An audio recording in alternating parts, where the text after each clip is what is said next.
Шерхан Мұртаза, тәуекел той. Аталас ағайыны Төкеңнің үйіне Керімқұл жетіп келді. Жүрісі алқын-жұлқын, терлеп кетіпті. Байқұс-ау, тыныштық па, әлде әйелің ұл тапты ма? Деді төсекте сырқаттанып жатқан Төкең. Ұлды таба-таба қартайды ғой, енді сол ұлдардың үлкенін үйлендірмекшімін. Әй, әлгі Нұркенің бе, ол әлі студент емес пе еді?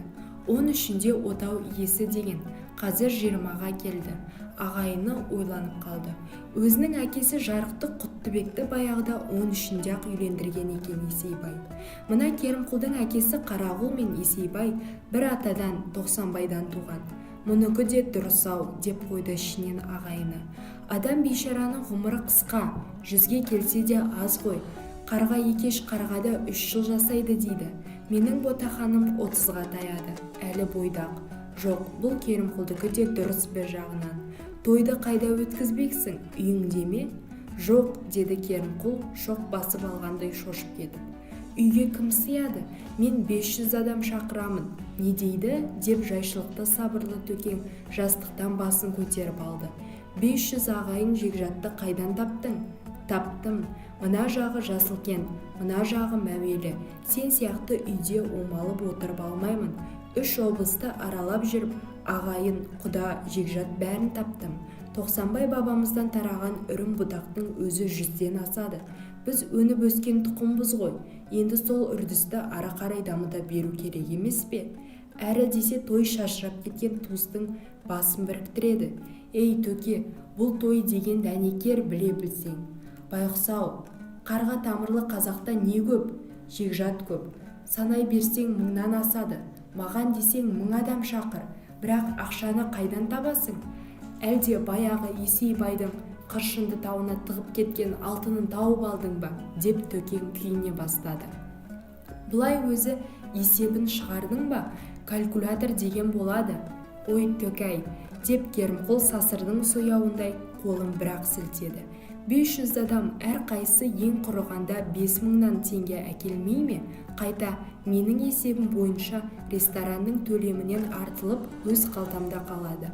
Ау, сонда сол тойға шақыратын ағайынның бәрі бай деп ойлайсың ба? Керімқұлдың сояудай сидан қолдары ербеңдеп кетті. Құрықтай мойныңның тамыры білеуленіп, байы да бар, бақуаты бар, сорлы емес. Мысалы, ана Жасылкенттегі Жеңіскүлді 3 баласы 3 фирма ұстайды, бір келіні банкир. Жеңіскүл өзіміздің жиен қарындасымыз ғой. Жақында Лондонға барып қайтты. Меккеге қажылыққа барып келген. Ол үшін $1000 пішту шемішке шаққан ғұрлы емес. Соның өзі-ақ ресторанның жарты ақысын атқарады, деп екіленіп екпіндеп барып әрең тоқтады. 1-2 жас үлкендігі бар майдангер немере ағасы Төкең қатты ойланып, басын ұстап отырып, қайдам деді. Қай ресторанды алмақшысың? Қай ресторан болушы еді? Аспан тау, қаладағы ең мықтысы сол. Төкең басын шайқайды. Зеңбірек көшесіндегі Аспантау рестораны шаһарға көрік беріп, шырайын кіргізіп тұратын бірегей ғимарат. Алда арты зипа терек, жасыл шырша. Кемеріне келген раушан гүлдің хош иісінен бас айналып, ішпей жемей масаң тартқызғандай. Іргесінен Талас өзенінің бір саласы ағып жатыр. Сексеуілдің шоғына қақталған кәуаптың иісінен сілекейін шұбырғандай. Күндізгі ыстықтың аптабы қайтып өзеннен жанындағы жай тапқызар леп ескенде алғашқы қонақтар келе бастады. Сидан бойлы, сіріңке қоңыр реңді, бурыл шашты Керімқұл ақ костюм, ақ көйлек, қара галстук тағып алып, егде тартқан жасына қарамай, ұшқыр аттай лыпылдап, жайраңдап, құрметті меймандардың алдынан шығып, аймаласып, құшақтасып, құрмет көрсетіп ақ жүр. Кейбір сәті өзен жағасында кәуап пісірген жерді торып, әркімнің аузына жаутаң-жаутаң қарап, құйрығына бұлғатып, көздері мөлие қалатын өмірі бүйірі томпаймайтын сұрғылт сидан қаншықты көзге елестеткендей. Құшақтасып құтты болсын айтқан адамдардан болар болмас көз қараспен әлдене дәметкендей кейпі бар. Алыстан «Ассалаумағалейкум» деп дауыстай сәлемдесіп, ақсаңдап басып, майдангер жездесі Төрегелді келді. «Той құтты болсын, Керімқұл шырағым». Керімқұл екеуі тос түйістіріп ұзақ құшақтасты. Жездесінің ішкі төс қалтасы томпақтау екен. Керімқұлдың бүйрегі бүлк етіп, мол дүниеден дәм етіп қалды. Жездесі бір қолымен бурыл шоқша сақалын сипалап, бір қолын ішкі қалтасына салды. «Шырағым Керімқұл, жаман жездеңнің тойына қосқаны осы, сенен аярым жоқ. Пенсионердің бергенін азырқанбассың». Осыны айтып, Төрекең кіршіңдеу томпақ конвертті Керімқұлдың қойнына сүңгітіп жіберді. Риза болған Керімқұл қаншырдай шағын шалды құшырлана құшақтады. «Жанашырдың жақсылығы осындайда сыналады, жездеке. Баяғыда әпкемді қалың малсыз алып кетіп едің, мына бергенің соның есесі ғой деймін», деп Керімқұл жездесін қағыда күліп алды. Оның рас, ер мойнында қыл арқан шірімес деуші еді. «Мойнымдағы қарызымнан құтылдым-ау деймін. Енді риза шығарсың, әпкеңнің қалыңнан енді дауламассың». Қаншырдай қара шал қутыңдап күліп, аяғын сылти басып, басқа кісілерге қарай бұрылды. Қазақтың тойы әзіл қалжыңмен жарасымды. Қонақтардың алды сол қалжың көркімен қауқылдасып, өзен жағалай өскен сүмбіл шаш өрімталдың көлеңкесіне топтана бастады. Ала көңіл Керімқұл жездесі беріп кеткен конверттің ішінде қанша барын біле алмай, білгісі келіп қипақтап, жұрт көзінше ашып қарай алмай, оңаша шығып та кете алмай тыпырши берді. Таластан бөлініп аққан ботана су сылқ-сылқ күлді. Жақындағы жекжаттан біраз дәмесі бар еді. Бірақ бұл қаланың қақатұяқтары биттің қабығынан биялай тоқыған әккілер жарытпады. Көбісі бір-бір уыс гүл ұстап келді. «Ата дәстүрін білмеген албастылар», деді ішінен Керімқұл. «Қай қазақ бұрын тойға гүл ұстап келуші еді? Гүл дегенің кәдімгі шөп. Аш сиыр болмаса мұндайды мал да жемейді. Бірер күннен кейін өрт шалғандай бүрісіп, қарайып, қурап қалады. Көп қабатты үйден шығарып қоқысқа тастап, құр бекер әуре боласың». Сөйтіп сырты бүтін, іші түтін болып тұрғанда ресторанның алдына шаң-шаң болып бір грузовик тоқтады.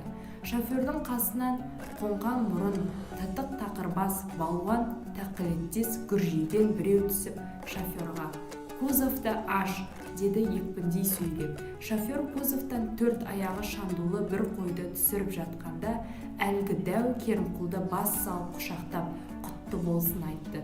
Бұл сонау ойпаң белдегі нағашы Сарыбай көкпаршы еді. Керімқұл дәудің құшағында тұншығып бара жатты. Дәу терлеген екен. Теке сасықтан демі тарылып, мұрнын басайын десе қолы босамай пұшайман болды. Ақ костюмге қара май жұғып қалғандай. «Оу, нағашы, босат енді», деп бұлқынды. «А, жиен, тойың құтты болсын. Сенен немді аяйын? Тойыңа құнан қой әкелдім, қабыл ал», деп күркіреді Сарыбай. Құйрықты қазақы қой екен. Керімқұл ішінен 10 000 болып қалар, деп есепке салды. Ораза кезі болса, бағасы одан да жоғары көтерілер еді, бірақ ораза айы әлі алыста. Керімқұлдың ішінен ызғар, іші өлдейді, шақпақтың боранындай. Жұрт алдында көңілі көрінген болатын, бірақ көңілі түскір, аласапыран, тыпырши береді. Адамдар оны өзінің алақұйын, алып қашпа мінезіне балап қойды. Қаланың шетінде тұратын базаршы Күләй қарындасы қазақ байшылап леген көтеріп келіпті. Онысы біреуі уыс өрік-мейіз, біреусі уыс бауырсақ, бірер уыс арзан кәмпит. Осыларды да бауыр жанашыр дейді-ау, деп күйінді Керімқұл. Атаңа нәлет, саудагер, жұмыртқадан жүн жырыққан иттер, бұларды туысқан деп несіне шақырдым? Ендігі үміті, ендігі зарығы күткені Жеңіскүл. Жасылкенттен жеткенше бір шама алыс жер, кешігіп жатқан шығар. Керімқұл кешкі аспанға қарады. Қаланың аспаны тозаңданып, сұрғылт тартып тұр екен. Аспаннан ақ періште бейнесінде Жеңіскүл ұшып келіп, той тобына топ етіп түсе қалатындай, аспаннан алтын жаңбыр жауатындай жаутаң-жаутаң қарады. Керімқұлдың ауылынан шыққан әнші облыстық филармонияның әртісі, аталас болып келетін Сәтек серіні той иесі тамада боласын деп шақырған. Бадырақтау бақа көз, бұйрақбас Сәтек сері Керімқұлға. Қонақтар тұрып қалды, бастаймыз ба көке деп сыбырлады. Керімқұл оны танымай қалғандай біртүрлі таңдана қарап барып лезде есін жиып, кісілер келіп болған жоқ, сен ән салып домбыра тартып жұртты алаңқырата тұр деді. Көке, өзіңіз айтқан соң екі әншіні ерте келіп едім, әрине ақысын жемейсіз ғой. Күйіп тұрған Керімқұл, миды ашытпай-ақ қоя тұршы деп тағы да аспанға қарады. Аспаннан алтын артып келе жатқан керуен көрінбеді. Керімқұл мына кешке қапырықтың өзінде жаурағандай қалтырай бастады. Той емес, әлдекімнің жаназасын шығарып жатқандай түтігіп кетті. Бірер конверт түскен қалтасын сипалай берді. Ол конверттердің ішінде қанша ақша жатқаны белгісіз. Жұрттың көзінше санай алмайсың ғой. Былайырақ шығып туалетке кіріп кетіп санап алайын десе, оның ретін таппады. Санағанда алтын мен күміске қолы малына қалмайтынын көңілі түскір сезеді. Жездесі берген томпақ конверт болмаса, қырғыздан темекі тасып, соны стақандап сатып жүрген майда саудагерде қай бір ірі ақша болады дейсің. Бұл заман сигарет заманы. Баяғыдай газетке орап шылым тартатындар бар дейсіз бе? Сигаретке қанбайтындар болмаса. Су бойында бақалар бақылдай бастады. Олардың бақылдағаны әлдекімдердің сақылдап күлгені сияқты боп естіледі. Даладан бақаларды безіп кетіп қалаға келген бе? Несі бар мұнда? Ауылдағылар қалаға қарай ағылып жатыр. Олардікі бәлкім жөн шығар. Ал бақаға не жоқ? Оларға да жұмыс табылмай қалған ба? Әне, ана бір бала жүр адамдарды жағалап. Шашы өсіп кеткен, сірә 3-4 сыныптың баласы-ау. Үсті басы подвалда түнеп шыққандай мыж-мыж. Әркім сол баланың өзіндей мыж-мыж болған, жыртық-жыртық 3 теңгелік, 5 теңгелік бірдеңелерді берген болады да. Әлгі көзі мөлеген міскінге тура қарауға дәті шыдамай теріс айналып кетеді. Жас баласы қайыр сұраған елдің тойы да жарасымсыз шығар. Бала Керімқұлға жақындап келді. Той иесі екенін қайдан білсін? Шырттай ақ киінген соң найзағай мырза деп қалған шығар. Үні шықпай ерні ғана жыбырлап, алақанын ашып та жаймай, алақанға салғанды түсіріп алатындай қолын қусыра созады. Күйіп тұрған Керімқұл, кет айда деп бұрылып кетті.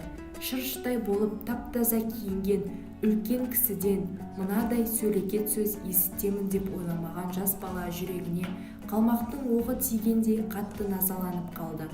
Қайыршы болма, қайыршы болсаң арсыз бол. 1000 түрлі адам бар, 1000 түрлі мінез бар.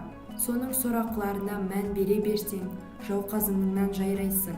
Бала көше бойындағы зипа терекке арқасын тіреп жүрелеп отыра кетті. Әлгі жекуді көтере алмай қалды. Әлдекім тұмсығынан тепкен күшіктей ішіне қыңсылады. Дәл осы сәтте алды-арты жарқылдаған пошымы бөтен, өңкигендей бір мәшине келіп, тура қайыршы баланың қасына тоқтай қалды.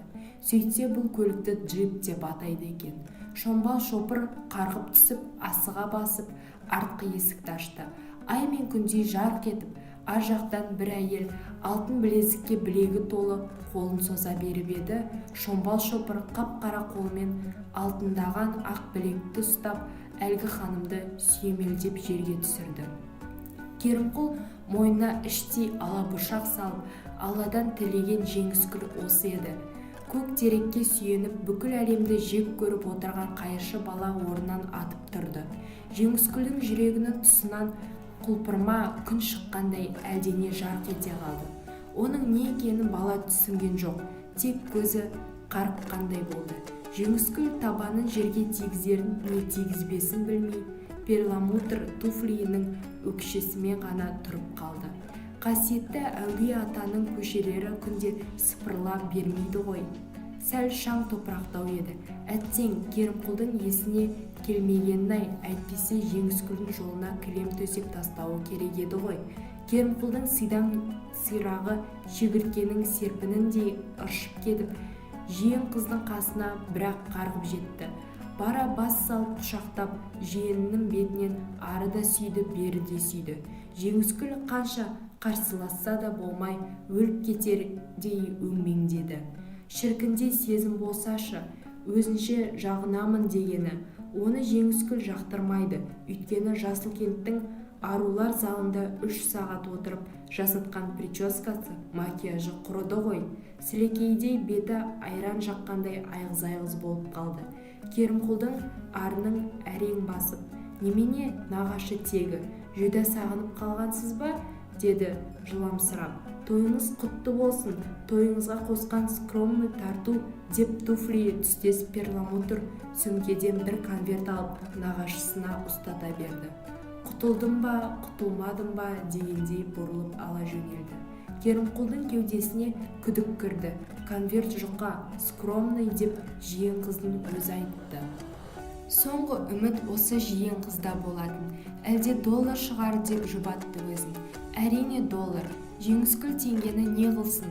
Доллардың қағазы жұқа, бағасы қалың.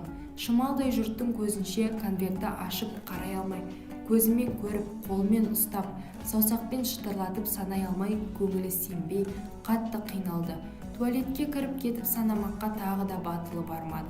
Әлгінде ғана Керімқұл Жеңіскүлді құшақтап, құшып-құшып сүйген жерге қайыршы баланың көзі қайта түсіп еді. Көзін шағылыстырып, әлдене тағы жарқ еткендей болды. Талдың түбінен былай шығып, сол жарқылдаққа жақындады. Бұл кезде той бастаушы айқайлап жұртты ресторанның ішіне шақырған. Бала барып топыраққа шала батып жатқан әлгі жылтырауықты алып, алақанына салып көрді. Жеңімен шаң топырағын сүртті. Алақанында күн күлгендей болды. Алуаға апарып берейін деп қалтасына сала салды. Алуа қарындасы еді.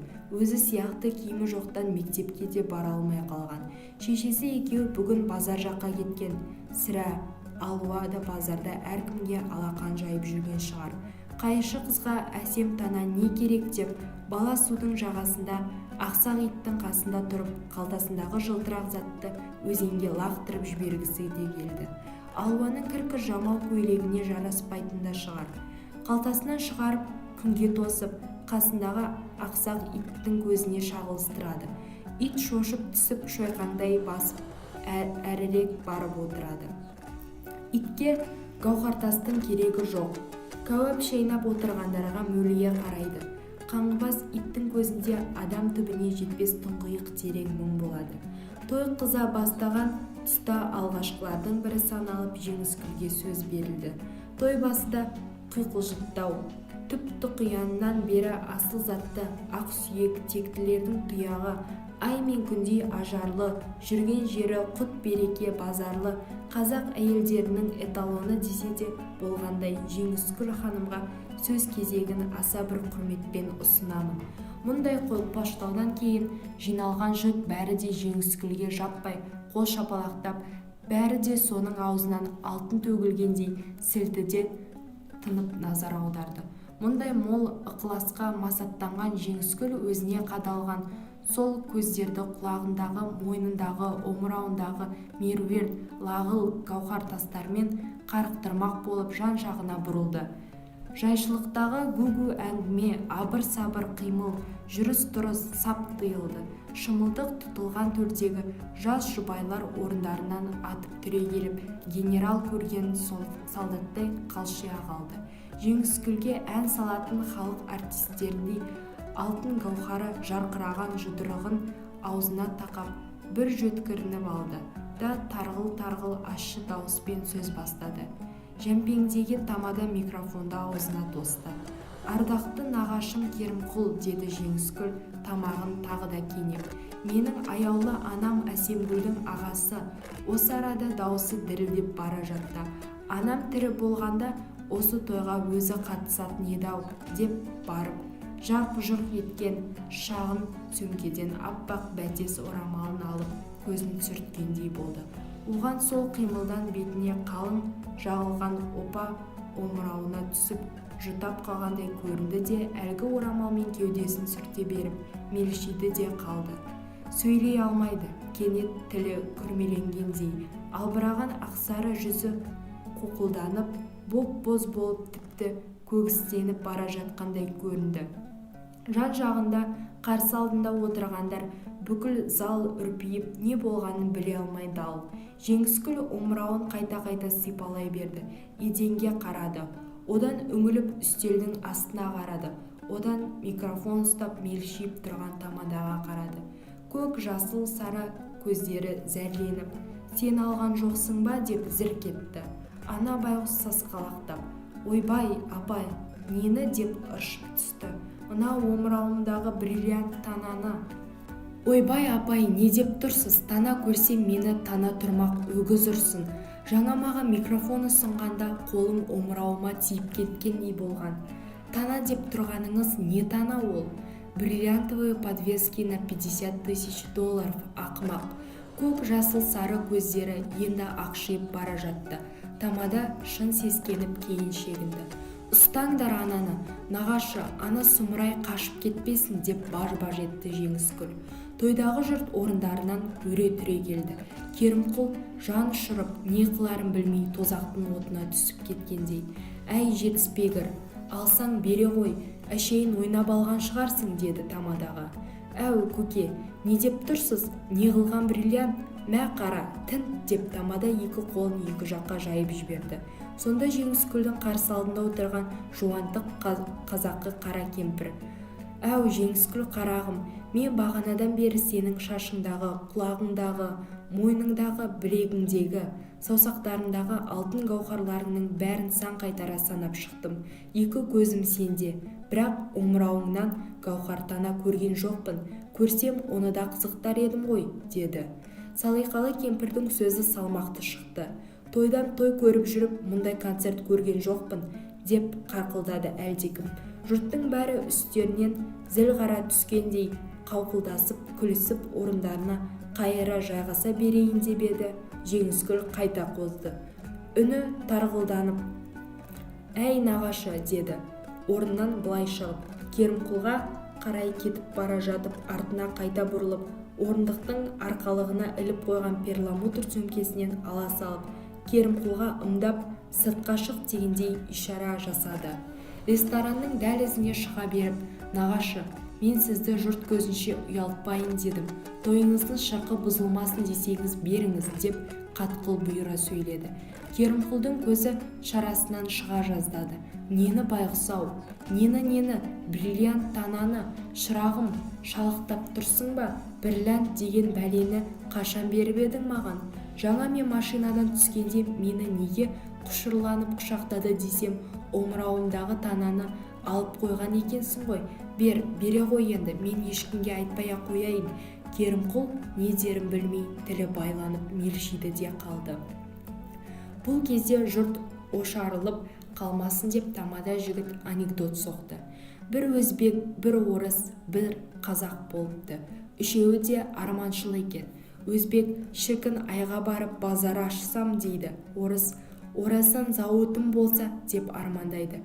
Қазақ әйелім ұл тауып шілдехана тойын жасасам, одан сәл өте бере бесік тойын жасасам, одан өте бере тұсаукесер тойы болса, одан өте бере сүндет тойын дүркіретсем, одан өте бере мектепке барған тойын, мектеп бітірген тойын, академияға түскен тойын, оны бітірген тойын өткізсем, содан соң үйлену тойын 500 адам шақырып шуылдатсам, не керек? Қазақтың арманы той. Жиналғандар қотыраш қана қол шапалақтады. Әлден уақыттан кейін Керімқұлға тіл бітіп, мүмкін сен машинадан шыға бергенде мен сені нетіп құшақтаған жерге түсіп қалған шығар, деді. Жеңіскүлдің шатынап тұрған тарғыл көзінен үміт оты жылт етіп, жүр онда қарайық, деп есікке беттеді. Дала күңгірттеніп, іңір сөніп бара жатқан кез екен. Қаланың көшелері қап-қараңғы, ресторанның алдына ілінген жалғыз шамның жарығы бозалаң, ал өзен бойындағы сырахана әлі гуілдеп жатыр. Бақалар да той-тойлағандай мәз-мейрам. Олардың бриллианты жоқ, сондықтан жанжал да жоқ. Рахат теңізінде кезек-кезек ән салады. Алагеуім қараңғыда не іздеп мандырасың? Нағашы жиен бір-бірінен сағынаса көріскен жерді Жеңіскүл перламутр седеп туфлиінің істік тұмсығымен ары түрткіледі, бері түрткіледі. Седеп туфли әбден шан топырақ болды. Жеңіскүл оны да елеген жоқ. Бриллиант табылса туфли садақа, оны тұмсығымен кеніш қазуға да пейіл. Жандарына сержант погонды милиционер келді. Не іздеп жүрсіздер? Бағана осы жерге бриллиант танам түсіп қалыпты, деді Жеңіскүл омырауындағы тананың орнын сипалап тұрып жыламсырап. Неге екенін кім білсін? Оған осы милиционер мейірімді періштедей көрінді.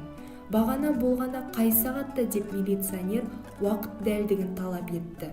Сағат кешкі 8-ден өте бере, сөзге араласты Керімқұл. Одан бері бұл жерден сан сапалақ адам өтті. Бәрі соқыр емес қой. Айналайын, өзің бір имамды бала екенсің. Көмектесіп жіберші жаным, деп Жеңіскүл әлгіге жата кеп жалбарынды дейсің. Оу, өзің қызық екенсіз. Сонда мені қайдан іздемекпін? Мүмкін мына тойға келгендерің біреу алған шығар. Онда қайтеміз, той тарқамай тұрғанда солардың сіз сұрап, нетіп, тергеп, тінтіп, деп күмілжіді Жеңіскүл. Не деп кеттің, ойбай, деп Керімқұл баж ете қалды. Тойға шақырылған қонақтарын Керімқұл милиция шақырып тінткізіпті деген масқара қалтырмақшысың ба мені? Бұл кезде қонақтар да біртіндеп сыртқа шыға бастаған. Оларды алдарқатып, анекдот айтып, әртістерге ән салдырып, жұртты ұстап тұруға тырысқан тамаданың жан далбасысынан ештеңе шықпады. Жұрт тарай бастады. Керімқұлдың «Ау ағайын, бұларың қалай, шыдай тұрмадыңдар ма? Қазір қыздырамыз, той қызығы алда», деп әркімнің алдына бір шығып, елпеңдегені де ешкімді тоқтата алмады. Басқа ешбір тойда болмаған қызыққа баттық, рахмет, десіп қайрылмай кете берді. Тамада келіп Керімқұлға: «Аға, ана әртістер ақы талап етіп жатыр», деп еді. Керімқұл шарт кетіп: «Ой, әртістеріңнің», деп бақырып жіберді. Ресторанның завзалы келіп: «Той тез тарқады ғой, бізге де жақсы. Қолымыз ерте босайтын болды. Давайте рассчитаемся», деді. Керімқұл амал жоқ, ішке кіріп, қалталарындағы конверттерін ақтара бастады. Жездесі берген ең қалың конверт қолына алдымен ілікті. Конверт қамырмен желімделген екен. Желімі оңай ажырай қоймаған соң, саңлау тесікке саусағын сұғып, кіршен конвертті дар еткізді. Жүрегінің аздаған дімкәсі бар еді. Сол құрғыр шаншып алып, артынша сыздап қоя берді. Конверттің іші тола шылым орауға арналған газет қиындылары, арагідік арасында кілең бір теңгеліктер, бір тілімақ қағазға: «Керімқұл қайным, той құтты болсын. Пенсионер шалдың кәсібінен табылған табыс осы. Риза бол, жездең Төрегелді», деген қисық қыңыр жазуды оқыды да орындыққа сылқ етіп отыра кетті.